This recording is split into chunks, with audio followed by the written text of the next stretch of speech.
नमस्कार, आदाब, very warm welcome to everyone. आपका स्वागत है हंगामा टाइम्स के पॉडकास्ट में। पहला एपिसोड, पहले मेहमान। कुछ नया करने से पहले ईश्वर का आशीर्वाद लेते हैं और शुरू करते हैं ये भी कार्यक्रम। आप सबका प्यार का बहुत सारा आभार है। हंगामा टाइम्स को प्यार देने के लिए दिल से शुक्रिया। कुछ नया लाते हैं, आपके लिए लाते हैं, क्योंकि कुछ ना कुछ सीखते रहते हैं, कुछ ना कुछ लाते रहते हैं। अच्छा हो जाता है तो, सफल हो जाता है तो बहुत अच्छा लगता है। तो हमने जब पॉडकास्ट का सोचा तो हमारे पास लंबी लिस्ट थी कि हम किनको लाते हैं, किनसे बात करते हैं। इस बार इंटरव्यू कुछ खास होगा, कुछ अलग अंदाज में होगा, कुछ अलग बातें होंगी, कुछ किस्से हों, कुछ कहानियाँ हों, कुछ इतिहास होगा, कुछ संस्कृति होगी, कुछ मस्ती होगी। लेकिन बातों का सिलसिला शुरू करते हैं पहले मेहमान के साथ। हमारा पहला मेहमान है राजेश यादव, सपा के वरिष्ठ नेता। इनका स्वागत है हंगामा टाइम्स पॉडकास्ट में। सर, आपका बहुत बहुत स्वागत हंगामा टाइम्स में। और बात करते हैं राजेश जी से जल्दी से सवाल, कुछ चटपटे से जवाब के साथ। सर, पहला सवाल मेरा आपसे ये रहेगा कि कैसा लग रहा हमारा स्टूडियो आपको? बिल्कुल सही है, मैं क्वेश्चन एक्सपेक्ट कर रहा था। ये प्यारा सा स्टूडियो जिसको कभी कभी मैं देखता था, ये सुनता था, लेकिन रियल में आज जब देखा मुझे बहुत प्यारा लगा। और ये आपके चैनल के लिए मैं आज बहुत बहुत शुभकामनाएं देता हूं, आदरणीय कश्यप जी को और आपको। हाँ, ये तो हमारी पूरी टीम की मेहनत है और टीम की मेहनत तो बनती है और उनको सल्यूट है। टीम की मेहनत की वजह से आज हम कहीं ना कहीं इस मुकाम पे पहुँचे हुए हैं। सर, राजनीति बहुत लंबी रही, लंबा दौर रहा, बहुत उतार चढ़ाव देखने को मिले होंगे आपको उसमें। लेकिन राजनीति क्यों चुनी सर आपने?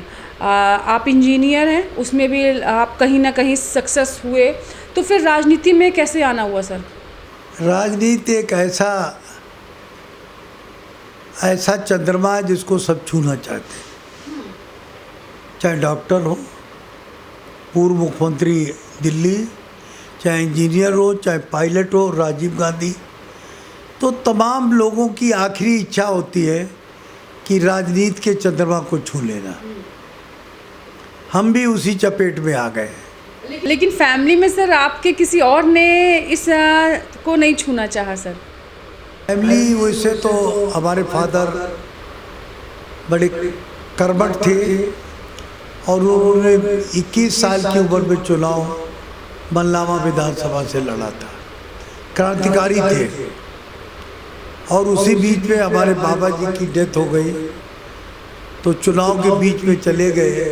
वो बड़ा संघर्षपूर्ण चुनाव था और हरदोई के एक बड़े नेता के खिलाफ चुनाव था। तो कुछ चीज़ें ऐसी होती हैं जो आदमी के खून में होती हैं, जिसको नेतृत्व कहते हैं। तो बच्चों ने कभी चाहा राजनीति में आना सर? अब एक डॉक्टर है, एक इंजीनियर है। इंटरेस्ट है सर? दोनों बच्चों में डॉक्टर तो इस समय MS कर रहा है और जो इंजीनियर है उसने बहुत बड़ी बड़ी कंपनी के बड़े अच्छे पदों पर काम किया। लेकिन इसमें और उसकी जो वाइफ है वो उत्तर प्रदेश की नहीं बल्कि इस समय मध्य प्रदेश में DGM है। और ये बहुत बड़ी पोस्ट होती है और बल्कि सेकंड लास्ट पोस्ट होती है। लेकिन नहीं, उनके अंदर इंटरेस्ट है सर कि वो राजनीति में इंटरेस्ट लेते हैं? राजनीति इंटरेस्ट, आप उदाहरण आप देख लीजिए।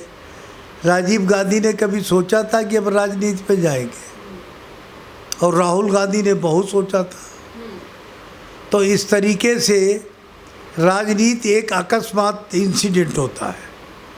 हमको किसी बड़े नेता ने अपने चुनाव में बुलाया और मैं नौकरी से इस्तीफा नहीं दिया था, छुट्टी लेके आया। उस समय मैं बेंगलोर में इंजीनियरिंग कंप्लीट करके नौकरी कर रहा था। और जब वो आया, बस उसी दिन से ऐसा चस्का लगा कि वो चुनाव भी जीते, मुख्यमंत्री भी बने।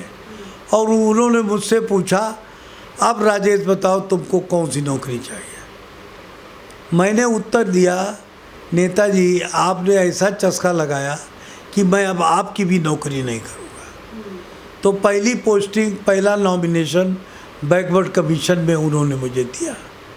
और उस समय मैं बिलग्राम में था, मुझे पता भी नहीं था ये लाल बत्ती क्या होती है।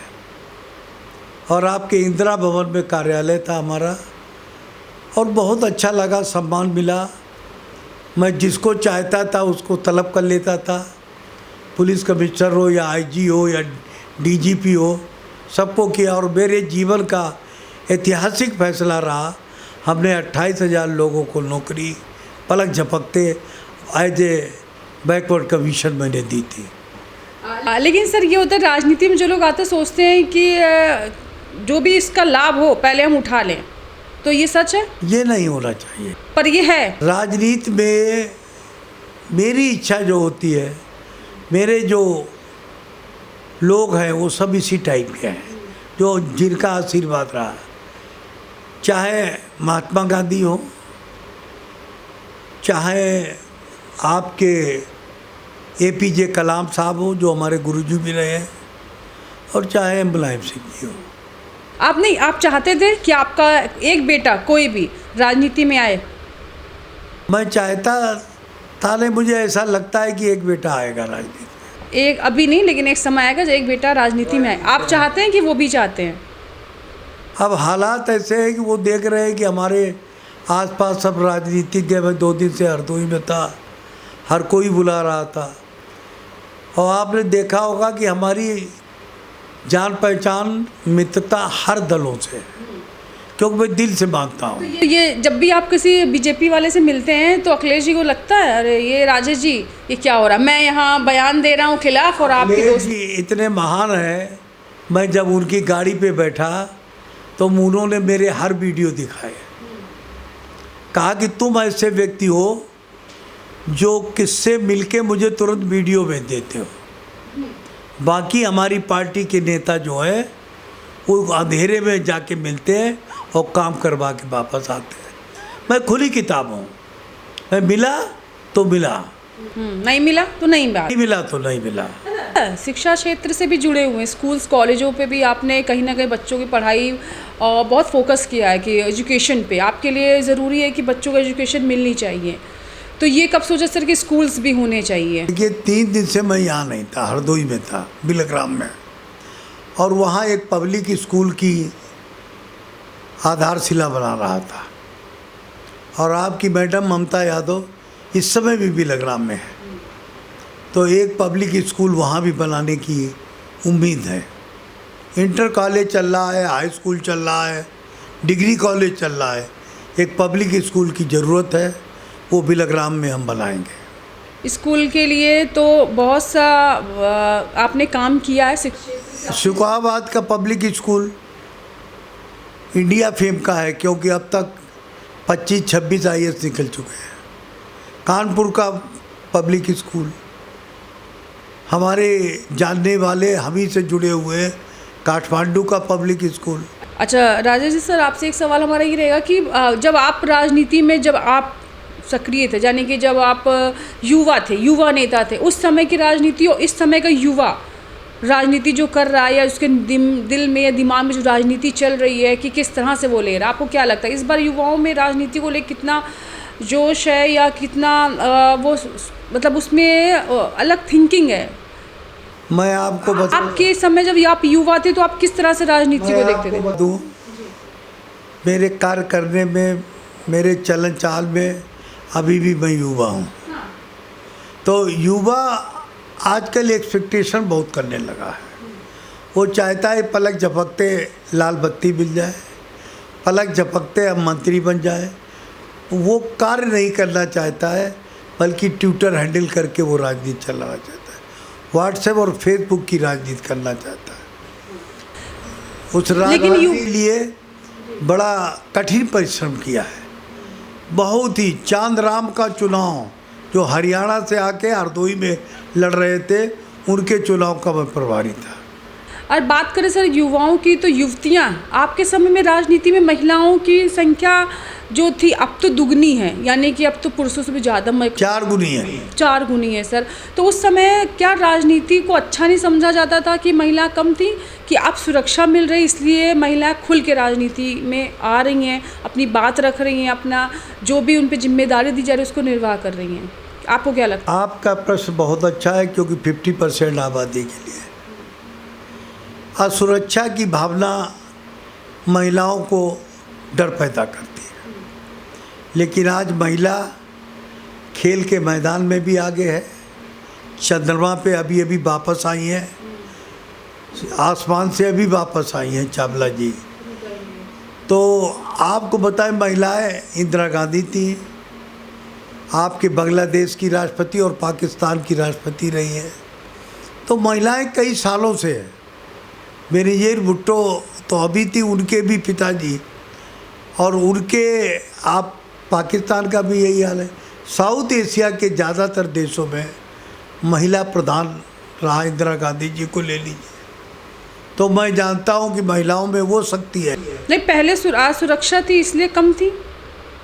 पहले महिलाओं को उतना सुरक्षित नहीं समझा जाता था, राजनीति को अच्छा नहीं समझा जाता। ये बात मैं को पहले महिलाएं अपने आप को असुरक्षित समझती थी, इसीलिए राजनीति में नहीं आई। लेकिन जब पीटी ऊषा दौड़ में आगे निकल गई, हमारे मेडलों की लिस्ट में सबसे ज़्यादा महिलाओं को मेडल मिले, रेस में निकल गई, चंद्रमा को पकड़ लिया, तो राजनीति में भी महिलाओं ने हिस्सा लेना शुरू किया और फिर महिलाओं का आरक्षण भी हो गया। तो महिलाएं आज प्रधान भी हैं, एमएलए भी हैं, एमपी भी हैं, प्रधानमंत्री भी है, और अमेरिका में तो वाइस प्रेसिडेंट भी रह चुकी है इंडियन महिला। तो मैं ये कहना चाहता हूँ, मातृशक्ति सबसे बड़ी शक्ति होती है। मातृशक्ति वो है, ब्रह्मा विष्णु महेश तीनों को दुग्धपान कराया। तो अब राजेश सर, अब बात करते हैं रैपिड फायर राउंड की, यानी कुछ हमारे चटपटे से सवाल और आपके चटपटे जवाब होने चाहिए, जिसके अंदर अब हम पूछेंगे आपकी फेवरेट मूवी जो आप देखते हो या ऑल टाइम फेवरेट है आपकी, जो आप ऐसी फिल्म, ऐसी मूवी जो आपको बहुत पसंद है और कभी भी आप उसको देख सकते हो। शोले। शोले का फेवरेट कैरेक्टर उसमें कौन सा पार्ट जो आपको? गब्बर सिंह। गब्बर पसंद है आपको। Favourite heroine? Hema Malini. Favourite hero? Randhir Kapoor. Randhir Kapoor, nice. Favourite food, यानी कि जो आप अच्छे से मतलब पसंदीदा खाना? दाल चावल। कभी भी मिल जाए? दाल चावल। फेवरेट वो खाना जो आप अच्छे से बना लेते हो, लोगों के लिए बनाना पड़ जाए कभी कुछ? खिचड़ी, यानी कि आप इसे तुरंत बना के लोगों को खिला सकते हो। अच्छा, आपको अगर कहीं जर्नी पे जाना पड़े, कहीं भी आप जा रहे हो, आपको 3 चीज़ें हैं जो आप ले जा सकते हो, बस 3, वो कौन सी होंगी? ले जा सकते? हाँ, सिर्फ कहीं आपको जाना है बाहर यात्रा पे, लेकिन 3 ही चीज़ें हैं जो आप ले जा सकते हो अपने साथ, वो 3 चीज़ कौन सी होगी? एक तो खाना, हाँ, दूसरा मोबाइल, हाँ, और तीसरा उसमें वो लगा होना चाहिए साउंड म्यूजिक। क्या चाहिए? तीसरा क्या होना चाहिए? Sound music. गाड़ी में साउंड चाहिए, गाड़ी नहीं ले जा सकते सर, आप भी 3 चीज़ों के साथ जा सकते हो। अच्छा, अगर आप अकेले जा रहे हैं तो हमने बता दिया, एक तो साउंड म्यूजिक सिस्टम जो लगा के इसमें मोबाइल से। तो हो गया ना सर, एक खाना ले जाना चाहते हैं आप, एक फ़ोन, एक साउंड, बस यही। यानी मुझे लगा कि आप ममता मैम को ले जाना चाहिए, पर ममता मैम को भी नहीं ले जाना चाहते। वो सामान नहीं है ना? हाँ, वो सामान नहीं ले, 3 लोगों का, ठीक है। चीज़ में नहीं आती, चीज़ में नहीं आती है, सही बात है, ये सही हुआ कि 3 चीज़ में नहीं आती है नहीं। और लेकिन लास्ट सवाल सर मेरा आपसे ये है कि अगर आपको एक मौका मिले अपना नाम बदलने का, आप चेंज करना चाहो, तो कौन सा वो नाम है जो आप रखना चाहोगे? नहीं, मेरा नाम मुझे बहुत पसंद है, मैं इसको बदलना नहीं चाहता। आप बदलना नहीं चाहते इसको? अच्छा, एक ऐसा देश जो आपने घूमना चाहते हो? देशों में ज़्यादातर घूम लिया हूँ मैं, स्विट्ज़रलैंड भी घूमा है, लंदन गया था। अब इसके बाद अगर अमेरिका जाना चाहते हो। भारत में ऐसा कौन सा एक ऐसा शहर है या कौन सा ज़िला है या कौन सा शहर, कहाँ ऐसा इलाका जहाँ आप चाहते हो कि मैं वहाँ अकेले जाऊँ और मैं वहाँ रह लूँ? आप 1 हफ्ता, 2 हफ्ते, 3 हफ्ते आराम से रह सकते? केरला एक ऐसा राज्य है जहाँ के हर पॉइंट पे सुंदरता बिखरी हुई है, और मैं जाने के लिए तो भारत के माथे पे हो आया हूँ। जम्मू कश्मीर तो हो ही आया हूँ, लेकिन लेह भी गया हूँ, बहुत ही अच्छा है। और लेह में ऑक्सीजन की कमी है, लेकिन उसके बावजूद भी मुझे बहुत अच्छा लगता है। अब मैं सिर्फ 3 लोगों का नाम लूँगी जिनके बारे में आपको एक शब्द में जवाब देना सर, वो कैसे हैं? यानी जैसे मैंने बोला एग्जाम्पल फॉर, मैंने हमारे कैमरामैन का नाम लिया निखिल, तो मुझसे कोई पूछेगा निखिल के बारे में तो मैं कहूँगी साइलेंट, यानी कि वो शांत रहता है।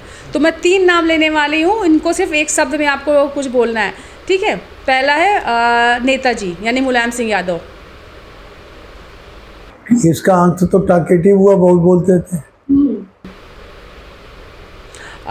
अब बोलती हूँ मैं अखिलेश जी। अखिलेश जी भी बहुत बोलते हैं। वो भी बहुत बोलते हैं, यानी कि इनमें से कोई चुप नहीं है। अब आपके पसंदीदा नेता जो आपके गुरु रह चुके हैं उनके बारे में क्या कहना चाहेंगे? रह चुके नहीं हैं, हैं भी, हाँ अभी हैं भी।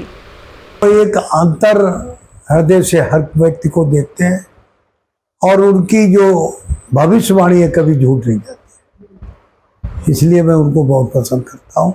मेरे राजनीतिक गुरु है और पारिवारिक गुरु भी हैं, दोनों।